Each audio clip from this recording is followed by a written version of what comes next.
your first alert weather with Chief Meteorologist Brad Travis. Our wild May weather continues. We've got another rotating shower here north of Athens. Keeping a close eye on it. We'll get more in detail with that in just a second. It continues to kind of pulse up and then pulse down, produces a little pea-sized hail and occasionally some lightning. It's tracking to the east at about 30 miles an hour, moving towards Harvest, Monrovia, and the north side of Huntsville. So we'll have to watch it right in the middle of this thunderstorms where we're getting a little bit of rotation. It's fairly broad, but that's what's maintaining this thunderstorm.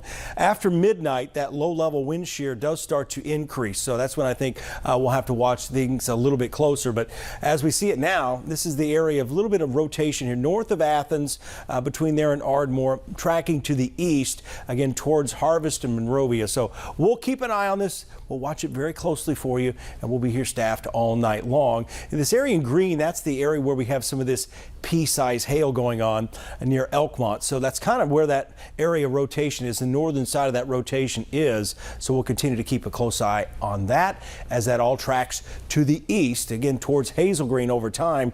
Here's the main track of the heaviest rain, but Harvest around 10:37. That's where we expect kind of the middle of that thunderstorm to go. So again, keep it tuned right here. We'll keep you up to date. Here's our first timeline we began with earlier this afternoon. This is where we're waiting for this low-level shear to kind of catch up with some of these showers and storms. So we'll watch that and how this interacts with the terrain as you get into the eastern part here of Madison County and up into Jackson County. And, you know, nothing going on right now in Florence and Russellville, but we will watch those areas for new development. Then we see the second phase. This will be the cold front actually moving in. I think the storms will intensify between 6 o'clock and 8 o'clock in the morning as this moves east through the Huntsville metro area. And I'll show you that model guidance here in just a second as well.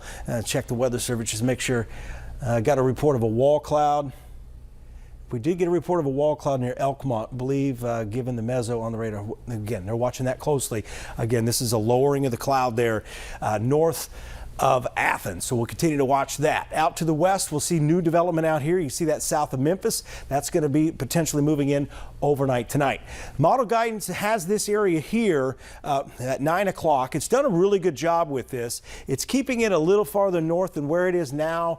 But one thing about the model guidance is it's weakening this cluster of thunderstorms between 11 o'clock and midnight and really doesn't refire anything else out here to the west. But notice what happens here around 4 o'clock in the morning. We start to see more thunderstorms. I think these will be stronger at 6 o'clock in the morning. So we're going to have to watch that closely and also watch what happens after 8 o'clock. The line kind of starts coming together, intensifying here over Lookout Mountain and Sand Mountain. But regardless of what happens overnight or in the morning, the afternoon looks like we're going to clear out. Pretty nice weather coming. Here's that 10-day forecast. We got a beautiful weekend ahead. A few isolated thunderstorms possible Sunday, Monday, Tuesday, Wednesday. It's all about the heat and the humidity. Again, we're watching that storm in Limestone County. Again, that's moving towards Harvest and Monrovia. The thing about the storms tonight, low wind threat, but we're talking like an EF0 kind of tornado. We could see wind in a really small area, as you saw earlier this week, maybe up to 80 miles an hour. So that's what we're watching. Again, Brad is watching it. He'll jump right into programming if need be. Yes. So we'll keep monitoring.